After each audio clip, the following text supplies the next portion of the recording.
Hi, I have many requests to do I do my sourdough. So here it is. Okay, luckily I was given the sourdough starter from my friend just before the lockdown. Oh my gosh, it's amazing. So say hi to Petunia.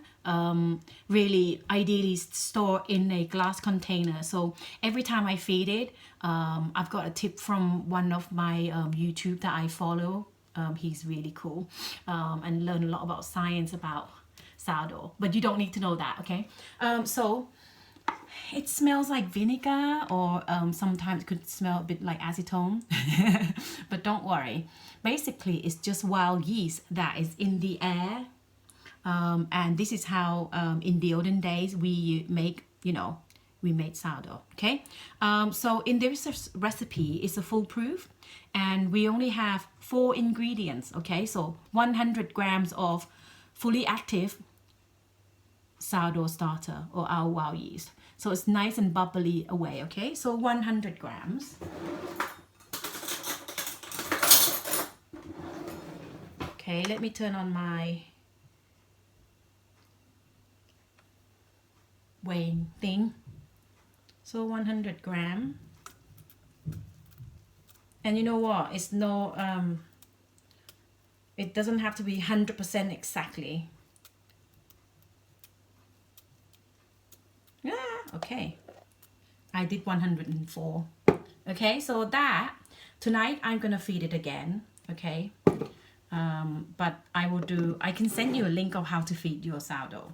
And then in here I have got white flour, the red flour. Okay, 450 grams. You can do 50-50, you can do any percentage you want, but today I've done 400 of white and 50 grams of wholemeal. Okay, so just pop it in there.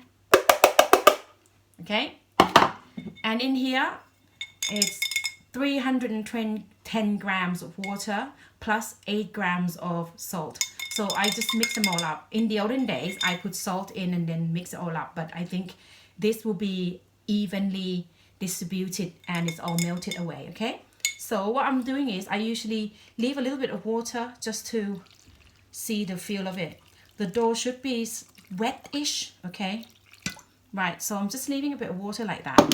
Don't add any more water, okay? And I have like a special sourdough spoon, especially for it, and I don't use it for anything else. Okay, I don't know why.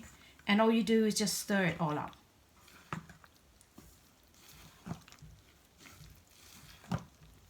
Like that. Yeah, definitely gonna need more water. So I'm popping it all in. You can kind of tell that it's going to need more water. Okay, and then just use your muscle.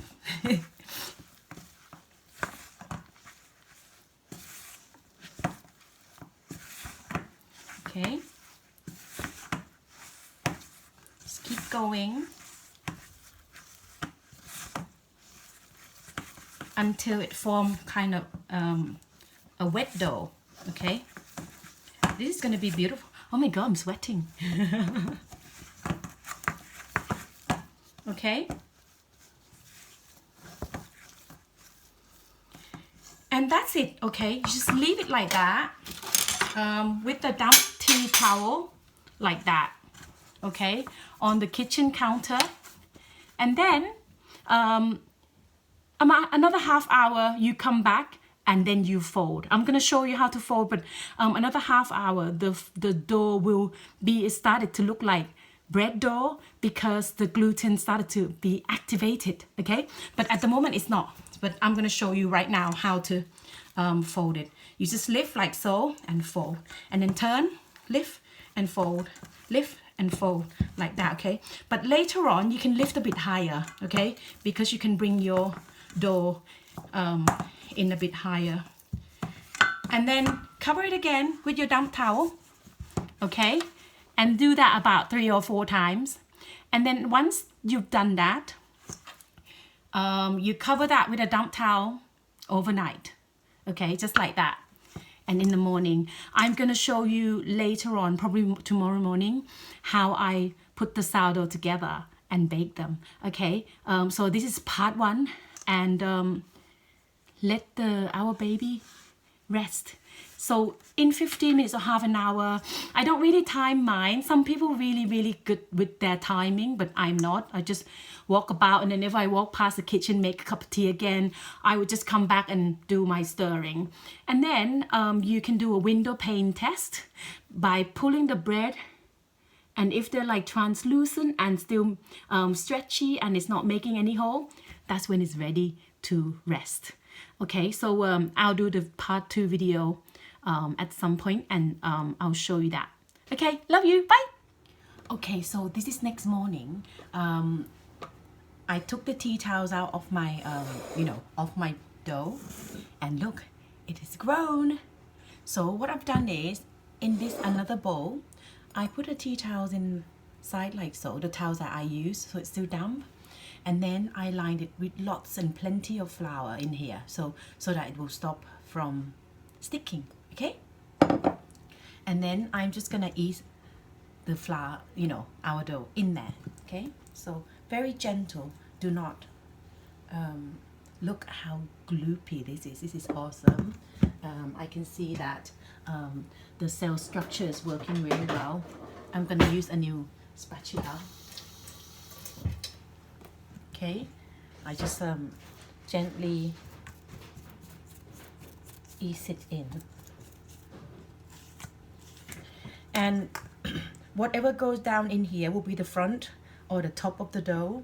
So I'm trying to push it in so that it's a nice and tight surface, as tight as possible. Okay, you kind of try to create the surface tension here. Go on, little baby. Okay. Whoa, plopped.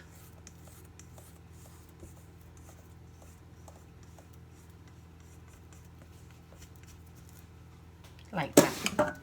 Okay. And then I'm going to gently with nimbly finger, back finger would do.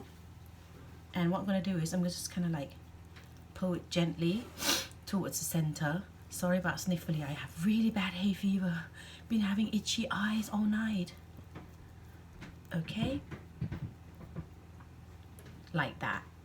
Okay guys, and I forgot to say that in the meanwhile, I'm putting a bit of flour here because I can see it sticking.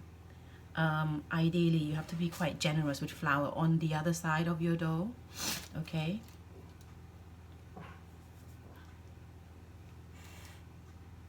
well, at the bottom, I meant.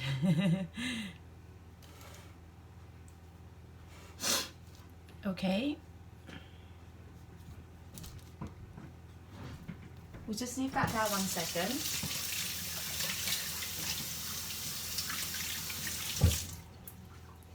And just wash my hands.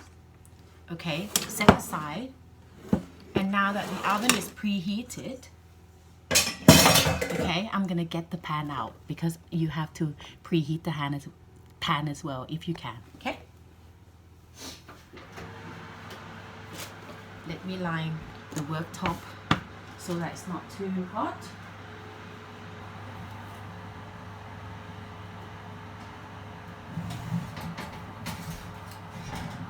So this is my Dutch oven. It's lovely and hot right now. Okay, and it's lined with the non-stick paper. And what you do is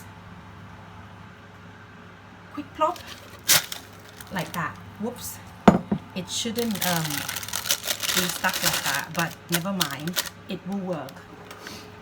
And what you do is you do a couple of slashes. Okay, it doesn't matter which pattern because my dough is not quite tight as the professional. And shut the lid quickly because we want to keep that heat.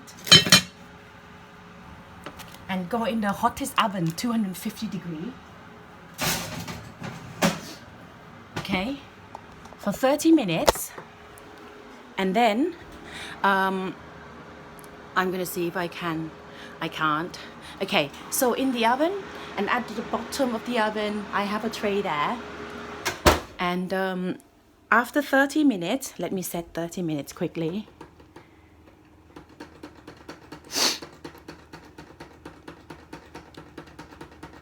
Sorry.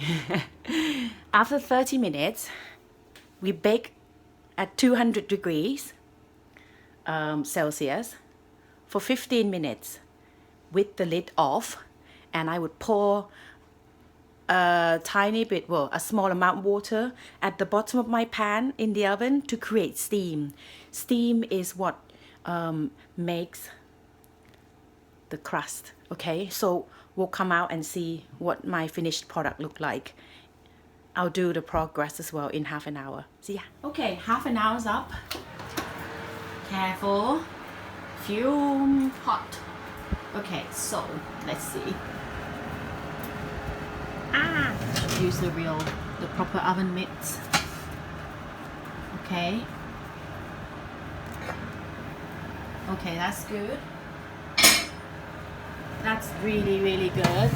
Okay, and then I'm going to put hot water in there to create steam.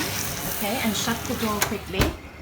And then set the temperature to 20 minutes. And I'm going to set that for 15 and see how it goes. I might need to bake it further. Okay, there you go. Okay, time's up. Let's have a quick look. So we can see the steam is coming out, which is good because it means that we're steaming our crust. Okay, it's not quite brown enough. I quite like it a bit browner. I'm gonna go in another 5 minutes. Okay, time's up. Let's see. So I put in extra 5 minutes, okay? Oops. Yeah, that looks pretty good to me. Okay. And I'm gonna put it out on the cooling rack and leave it to cool completely, and it even tastes better once it's cured completely, cooled down. Okay, bye. So this is the finished product. Cut.